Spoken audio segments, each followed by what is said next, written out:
Oi, oi, oi, gente, tudo bom com vocês? Estamos de volta hoje com mais um estudo aí dos capítulos dos resgatados. Olá, tudo bem? Estamos aqui de volta e hoje iremos aprender um pouquinho mais aqui sobre os assuntos do capítulo 25 e 26. Isso aí, mas antes da gente entrar no assunto de hoje, só quero lembrar você que se ainda não é inscrito no canal, não perca mais tempo, inscreva-se e ative o sininho para você receber as notificações de todos os vídeos que entrarem ao ar. Também deixa o seu like aqui no vídeo, isso vai ajudar muita gente, mostra que o vídeo é um vídeo relevante, que as pessoas estão gostando, né? Cada vez que as pessoas curtem, e aí esse vídeo vai ser indicado para outras pessoas aqui na plataforma do YouTube.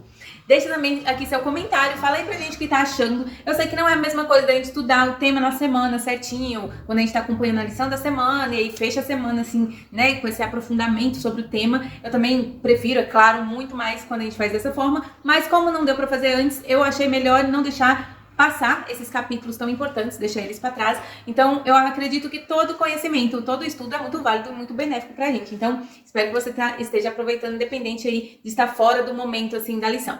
E compartilhe, então, esse vídeo também com seus amigos, assim, eles vão estar recebendo aí a palavra de Deus, você vai estar aí evangelizando as pessoas, levando a palavra de Deus para as pessoas a partir de um compartilhamento aí nas suas redes sociais. É isso aí. Então vamos aí dar início ao estudo de hoje, né? Seja muito bem-vindo você que também esteja chegando aqui agora. A gente vai falar um pouquinho sobre o capítulo 25 e 26, e o capítulo 25 tem o tema A Imutável Lei de Deus, está falando aí sobre a lei. Muito bem, ontem nós estudamos ali sobre o santuário, o tema que foi estudado a partir dos primeiros adventistas e chegou à conclusão da purificação do santuário. E o tema de hoje ele continua falando um pouquinho sobre o que acontece, o que tem nesse santuário, o que os profetas viram nesse santuário e qual a importância do que tem nesse santuário. Por exemplo, lá em Apocalipse 11:19, diz assim: Então foi aberto o santuário de Deus nos céus e ali foi vista a Arca da Aliança. Nós percebemos aqui que há algo muito importante no santuário lá no céu, que é a Arca da Aliança. Quando nós voltamos aqui à história do santuário que foi construído na terra, que é uma cópia do santuário celestial, dentro desse santuário terreno também tinha a Arca da Aliança, que é uma cópia do que tem no céu. Nessa Arca da Aliança havia ali, dentro da arca, as tábuas com a lei de Deus. Ou seja, tudo que foi colocado aqui no santuário terrestre é uma cópia do que tem no céu. Para provar isso, o discípulo João ele vê aqui na visão de Apocalipse 11, ele tem uma visão lá que ele está vendo o santuário no céu, e ele vê também que lá tem uma arca da aliança, e dentro dessa arca da aliança tem a lei de Deus. E Deus pediu para que Moisés também fizesse esse mesmo modelo aqui na terra, uma arca para que guardasse a lei de Deus dentro do santuário. Ou seja, isso aqui está demonstrando que é algo de suma importância, que é muito bem guardado e que deve ser ali um meio para guiar o povo de Deus. E também mostra que a lei não é uma coisa passageira, nem uma coisa que era para os judeus no passado, é uma coisa do princípio até o fim, até a eternidade, porque É algo eterno. é algo eterno que já existia antes da própria lei ser instituída, ou melhor, ser dada ao povo ali a partir de Moisés. Essa lei já existia desde sempre. Isso mesmo. Alguns dizem assim, a lei era para os judeus, era de Moisés, eram para os judeus, mas aqui há mais uma prova, dentre outras que nós temos, mas aqui apenas uma a mais, de que a lei de Deus sempre existiu no santuário celestial, sempre esteve em vigor, antes de existir qualquer ser humano, antes de o mundo ser criado, a lei de Deus ela é eterna. A Bíblia fala muito sobre isso, sobre a lei de Deus, sobre a sua validade, né? E a lei de Deus, ela é composta por 10 mandamentos. É óbvio que a que nós tínhamos aqui na Arca da Aliança, que Moisés foi orientado por Deus a guardar, eram 10 mandamentos. Assim cremos também que esses mandamentos é uma cópia do que tem no céu, é um resumo, né, que Deus deixou para que nós tivéssemos ali conhecimento básico do seu caráter, da sua vontade. E falando dessa lei de Deus, a Bíblia mostra, desde o início até o fim, que a lei de Deus ela sempre esteve em vigor. Todas as vezes que as pessoas afastaram da lei de Deus, elas sofreram consequências terríveis. Elas se entregaram ao pecado e sofreram as consequências. A Bíblia diz que pecado é transgressão da lei. Ou seja, quem transgride a lei de Deus está em pecado. E o pecador precisa se arrepender para entrar no reino dos céus. Você está percebendo como é que isso é importante, a lei de Deus? Todo juízo, todo julgamento que acontece, existe uma lei para que seja o parâmetro. E no juízo de Deus, no julgamento de Deus também existe a lei. E nós seremos julgados pela lei, a lei de Deus. É essa lei que está nos céus, que está dentro da arca da aliança.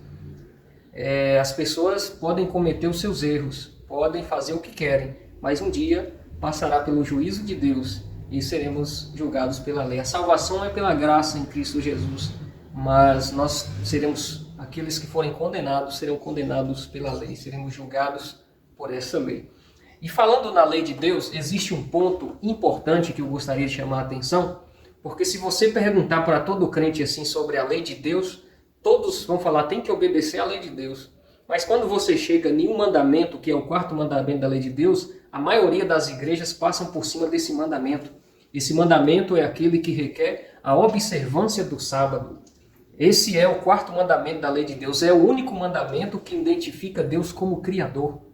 E se você desobedece esse mandamento, você está em pecado, porque pecado é transgressão da lei.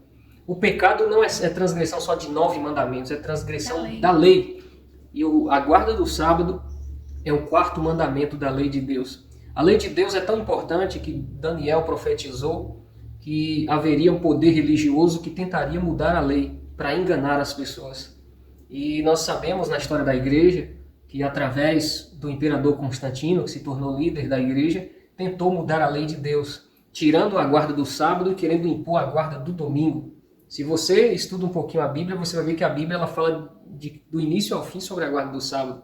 Mas a religião, quando começou a se corromper, a religião se tornou romana, e ali os romanos tentaram impor obrigatoriamente a guarda do domingo, que era o dia usado para adorar o sol no paganismo. O imperador Constantino veio do paganismo e trouxe costumes para a igreja cristã e implantou na igreja cristã. E essa igreja, no decorrer dos séculos, começou a obrigar as pessoas a guardar o domingo e não o sábado, cumprindo a profecia de que Daniel tinha falado que um poder religioso usado pelo diabo ia tentar mudar a lei de Deus. E isso aconteceu na nossa história.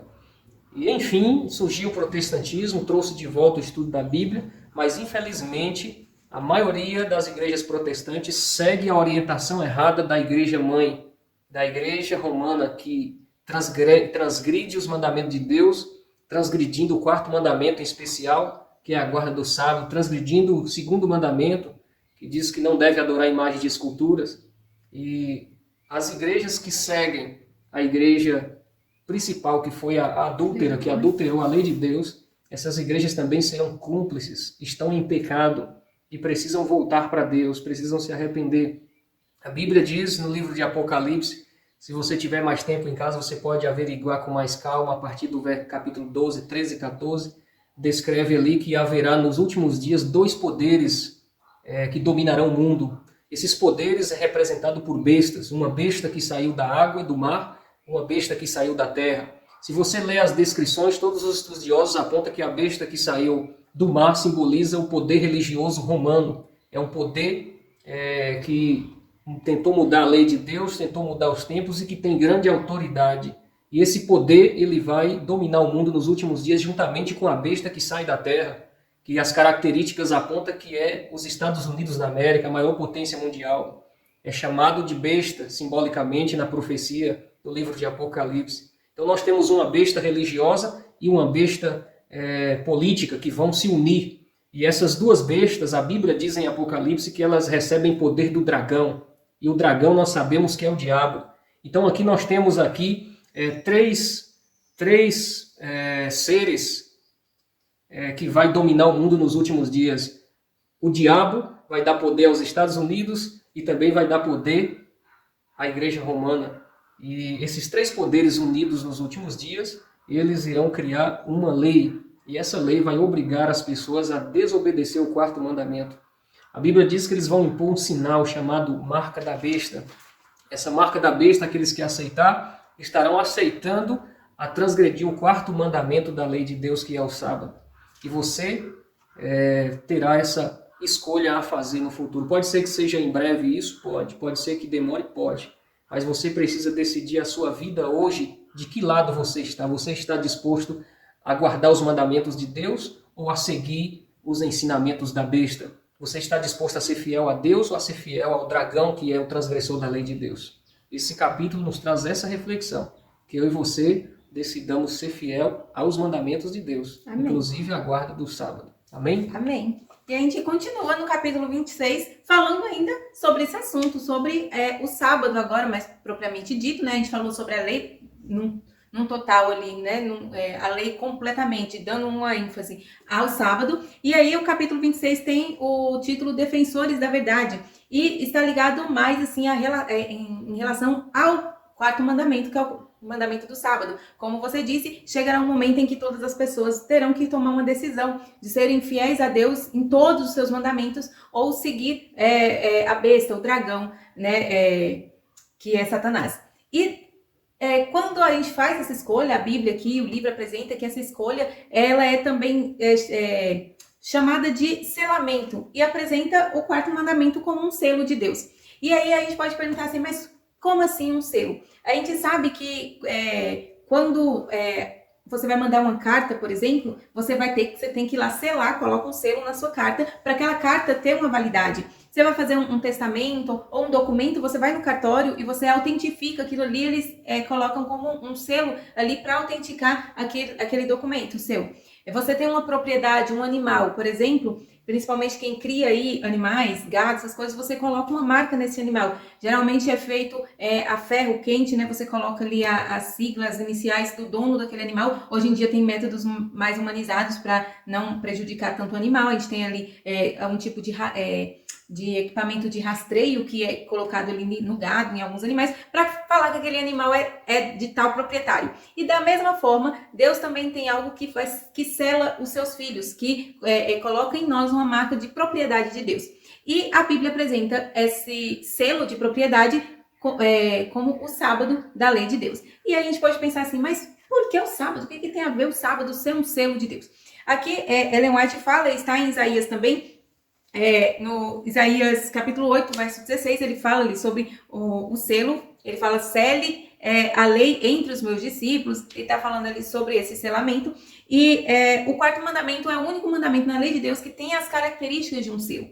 Por quê? Aqui, né, Ellen White comenta que somente esse mandamento, dentre todos os 10, inclui tanto o nome como o título do legislador. Ali está falando de quem nós somos propriedade e quem ele é. Fala que nós somos do Deus, né?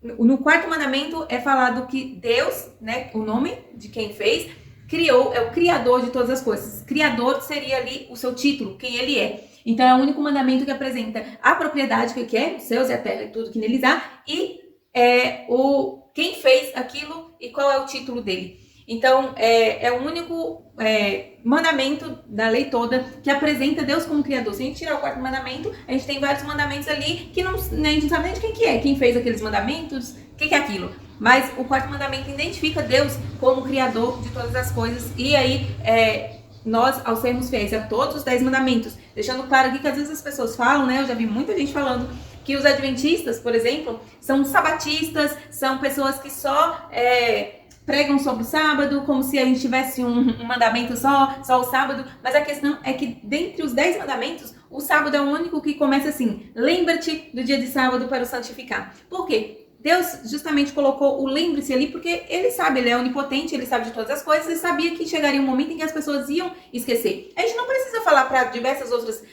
denominações religiosas que eles não podem matar, que eles não podem adulterar porque é pecado, que eles não podem furtar, que eles não podem ter outros deuses, né, acima, né, do Deus Criador, que só existe um Deus. Isso aí eles já sabem, assim, os cristãos, né, tô falando de religiões cristãs. A gente sabe que no mundo existem outros tipos de religiões. Mas dentre as religiões cristãs, a gente não precisa falar para outros cristãos essas coisas. Qual é o único mandamento em que parece que teve uma amnésia coletiva e que todas as pessoas, justamente, o mandamento que pediu para lembrar é aquele que é esquecido.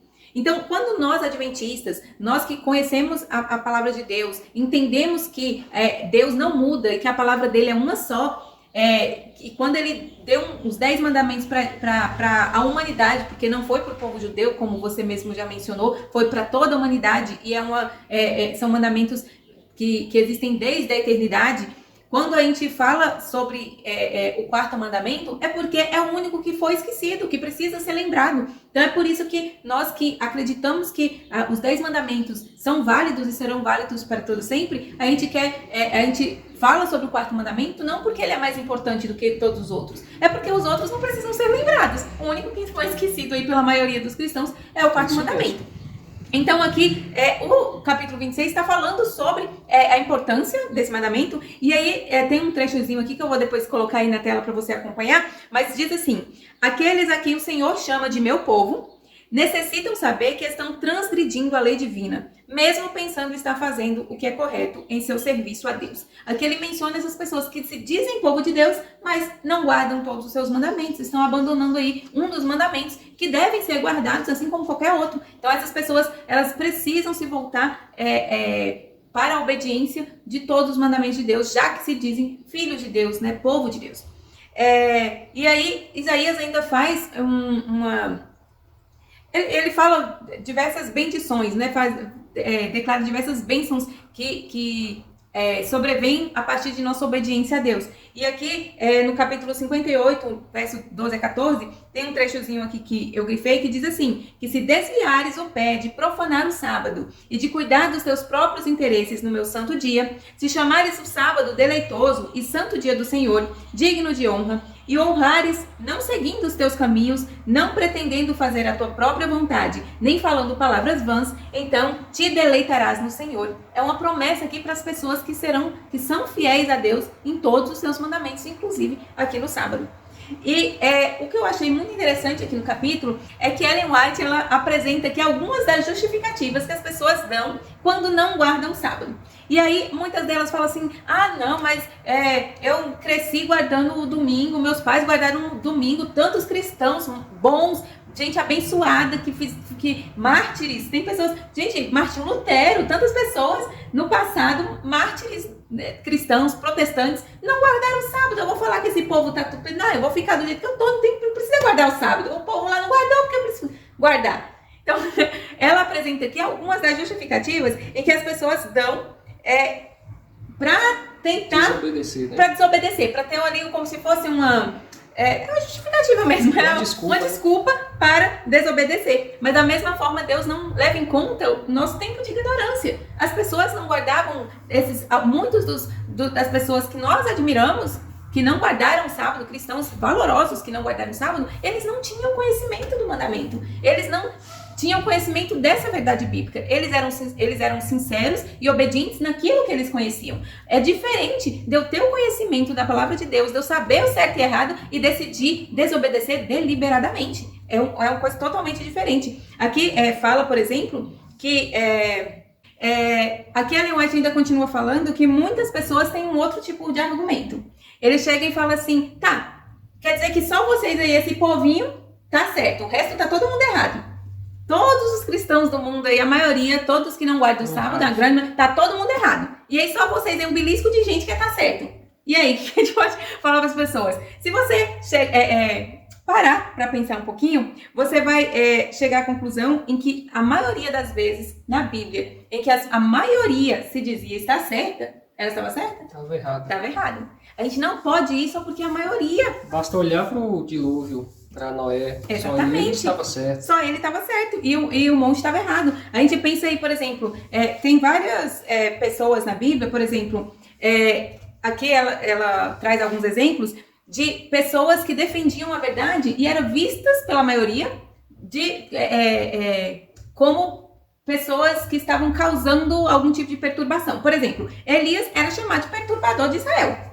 O homem estava defendendo o certo. A gente lê a Bíblia, nós como cristãos, a gente olha lá os 300 profetas de Baal, o povo, a nação toda de Israel pecando, seguindo o rei Jezabel, todo mundo lá fazendo as coisas erradas, era a maioria. E aí chega Elias e defende o que é certo e enfrenta todo mundo. E as pessoas poderiam dizer assim: é só ele que tá certo. Todo mundo tá errado, é só esse cara que tá certo. Só tem ele certo aqui. Infelizmente era. Né? Então a gente não pode ir por esse tipo de raciocínio. Elias ficou conhecido como perturbador de Israel. Jeremias ficou conhecido como o traidor de Israel. Por quê? Porque ele começou a falar bênção sobre Babilônia. Babilônia vai vir e vai destruir, vai levar todo mundo. Aí o povo falou assim: pronto, esse homem é um traidor de Israel. Ele está profetizando a favor do inimigo. Mas ele estava servindo a Deus, porque o povo estava em meio ao pecado, estava desobediente, ele só estava agora anunciando a consequência dos pecados do Estava povo. sozinho em meio à multidão e ele estava certo. Né? Exatamente. A multidão estava errada. Paulo foi chamado profanador do templo. Por quê? Porque ele começou a pregar para gentios, para outras pessoas, e aí estava falando que ele estava profanando o templo de Israel, porque eles tinham um monte de regras, tinham um monte de coisa, não podia fazer isso, não podia, um monte de não pode, que não está na palavra de Deus, que não foi Deus que mandou, mas o povo tinha essas regras, e aí Paulo foi fazer a vontade de Deus e ficou conhecido como profanador do templo. Então, nós temos que, esse capítulo aqui, a principal mensagem dele é: siga-o assim diz o Senhor. Siga a palavra de Deus. Independente do que seus líderes religiosos ensinam, sua família, seus pais, seus avós, a igreja que você frequenta. Tá seguindo a Bíblia? Ótimo, maravilha. Deus seja louvado por isso. Não tá? Sai dela, povo meu, porque o negócio tá errado. Se não tá seguindo aquilo que a palavra de Deus está ensinando, tem alguma coisa errada. Então, o nosso apelo para você hoje é que você estude a palavra de Deus. Se fixe no que o Senhor tem a dizer a você. E se tiver de acordo com seus líderes, sua igreja, tudo ensina, ótimo, maravilha, continua. Se não tá, procura você servir a Deus, porque a salvação é individual. É isso aí. Lembre-se, a lei de Deus é o nosso padrão aqui de julgamento, e de não juízo. Muda. E ela não muda, ela é eterna. Amém. Amém? Vamos orar? Vamos orar. Obrigado, Senhor, pelo estudo de hoje. Aprendemos aqui a importância da tua lei, em especial o quarto mandamento, que tem sido esquecido pela maioria das pessoas. E nós queremos que o Senhor nos ajude a sempre permanecer fiéis à tua lei e sermos também um exemplo para as outras pessoas. Amém. Para que muitos também percebam e entendam, aprendam através de nós que a tua lei é eterna. Amém. E a tua lei é aquilo que nos mostra onde estamos errando. E nós queremos cada vez mais consertar nossos erros e sermos fiéis ao Senhor. Te pedimos essas bênçãos em nome de Jesus. Amém. É isso aí, gente. Amanhã a gente volta com mais um vídeo. Até lá e tchau. Tchau, tchau. Até amanhã.